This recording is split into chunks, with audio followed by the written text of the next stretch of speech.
In Minnesota, trust is not given, it's earned. That trust comes with an expectation, which is results. Results that you can see and feel in your life. Results in making life more affordable, making our government work, and getting rid of the fraud. Results in expanding our economy with a growth agenda. Results that will transform our government. And yes, I will be a transformative governor. You expect leaders to deliver results, not excuses. And you are rightfully tired of this partisan theater and the punchlines.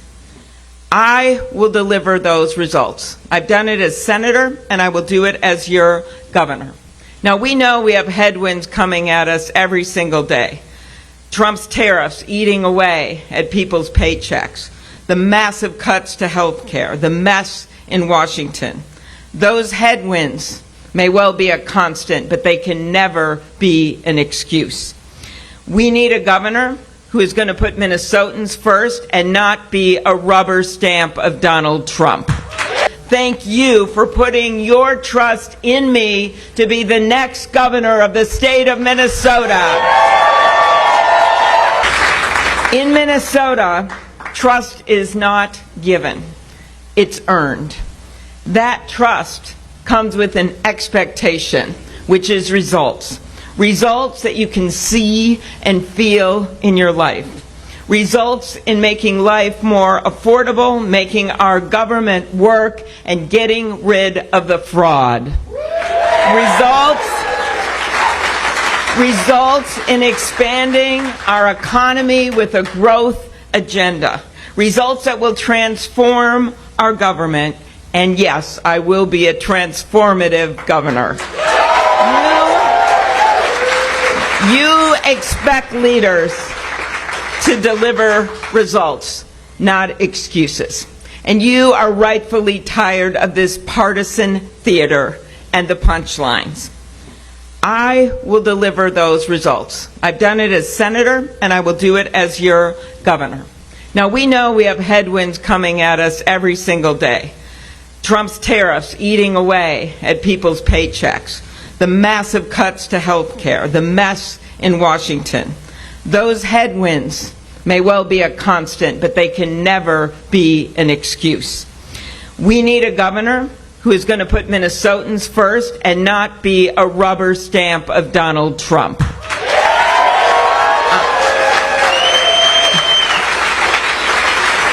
I am running for the people of Minnesota, and I'm going to govern for the people of Minnesota. While the Republicans are still deciding their nominee, it has appeared for a while that this race has come down to two candidates. Mike Lindell, as you know, is Donald Trump's guy. He got Trump's complete and total endorsement. Mike Lindell may be Donald Trump's choice, but I want to be Minnesota's choice.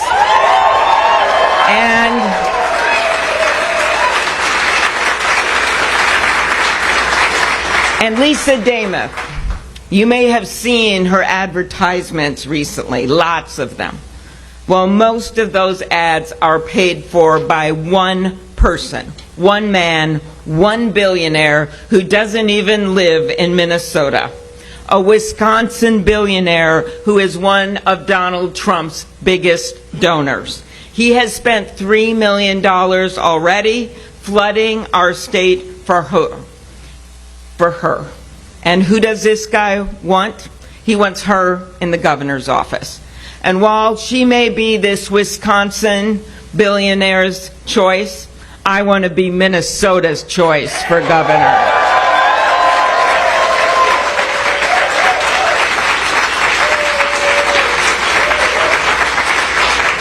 When my opponents were asked to name one place where they disagreed with Donald Trump, they couldn't do it.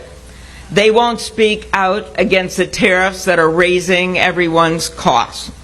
They won't speak out against the Medicaid cuts that are hitting our hospitals, particularly in the rural areas. They won't support extending the health insurance premium tax credits that Donald Trump let expire. They won't speak out against the war in Iran, which is costing us in lives, in treasure, and yes, in costs. And Trump keeps telling us it will end.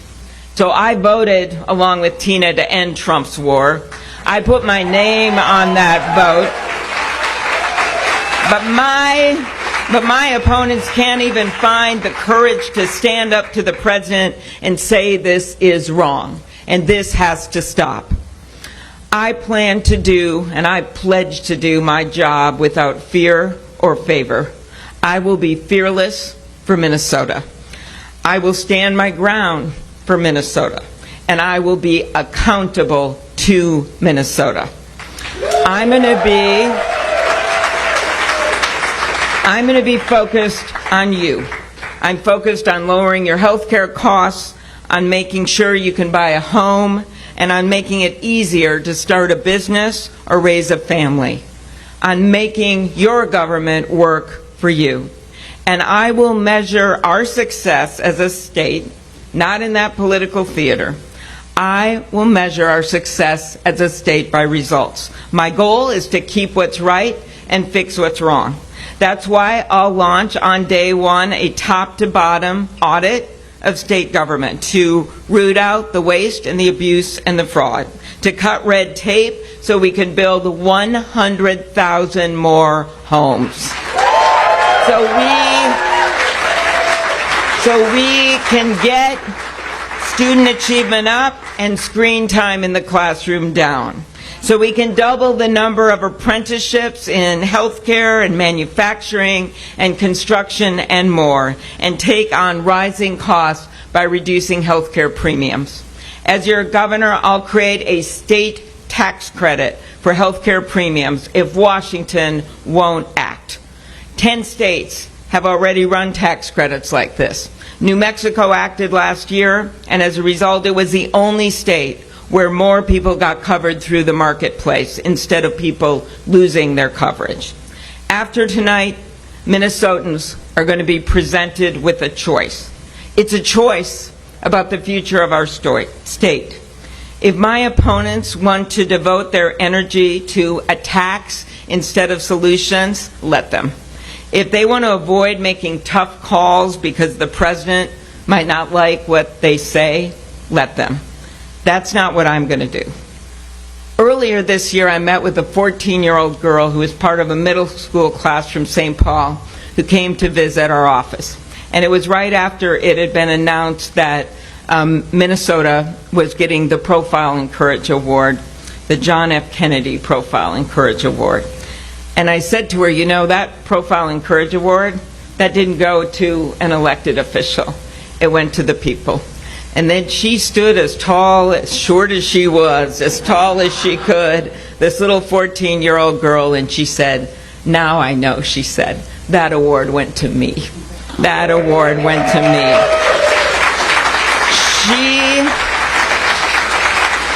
She wasn't just proud of our state and how her people had marched 50,000 strong in 10 below zero weather and brought food to strangers and kids to school. She saw that it makes a difference when people stand up. She saw that if we want to see change in the world, we have to be ready to make it happen ourselves. You see, if you want to see that change, we truly have to do it ourselves. So tonight, we are here standing up. Democrats, independents, and yes, some Republicans, ready to make that change. For the people who work in the kitchens and the firehouses, on farms and factory floors, in classrooms and emergency rooms. We are standing up for every parent who wants a better world for their kids, for everyone who understands that immigrants don't diminish America, they are America.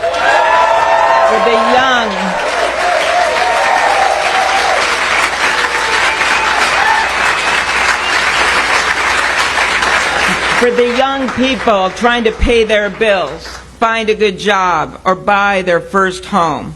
for the seniors who deserve a dignified and affordable retirement after a lifetime of hard work, for the union members who are out there leading the way for our workers, for the farmers fueling our nation and keeping our rural economy strong, for the businesses, entrepreneurs, and innovators changing the world every day, for those builders and workers who show up on the job with resilience and understand, like I do, that when unions are strong, our economy is strong, and when our economy is strong, America is strong.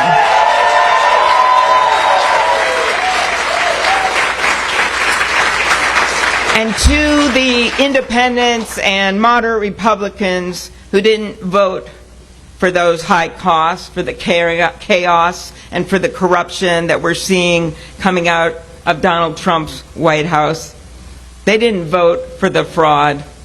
And I want to tell them right now, I will be the governor for you.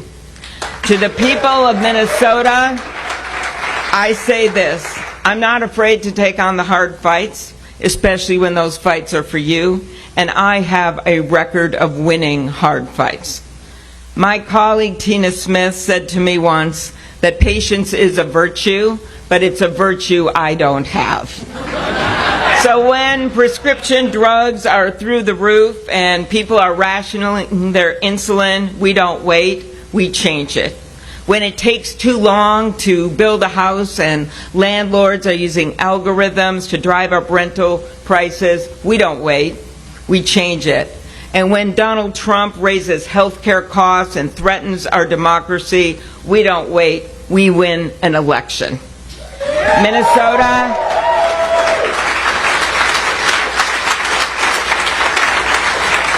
I don't like the status quo. The status quo doesn't bring down costs, it doesn't build homes, it doesn't create jobs, but we can. Our state built this nation. We do big things. We brought the world everything from the pacemaker to the Post-it note. But we will not rest on our laurels. You all know my story. My grandpa worked 1,500 feet underground in the mines up in Ely. He saved money in a coffee can in the basement so that my dad could go to a 2-year community college. My dad went on from that hardscrabble mining town to be a beloved journalist covering the Vikings. And I know they made a quarterback announcement today. That's too controversial to debate. My mom, a proud union member, was a teacher, and she taught second grade until she was 70 years old. I still have people come up to me on the street and tell me that she was their favorite teacher.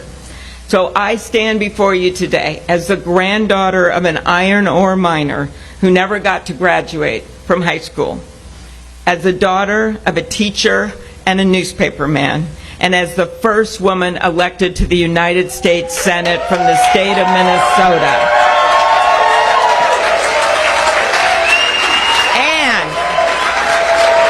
And with your support, the first woman elected to the governor of Minnesota.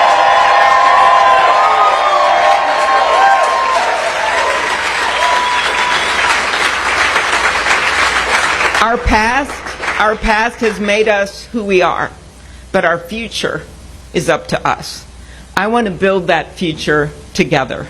Tonight, I'm asking you not to look away, but to look at each other. I'm asking you not to look down, but to look up to the North Star and be stewards of good. To pursue good, we must believe that good will prevail. I believe that good will prevail. I believe in our future. I believe in Minnesota, and I know you do too. So let's get to work, let's get this done, and let's win this election. Thank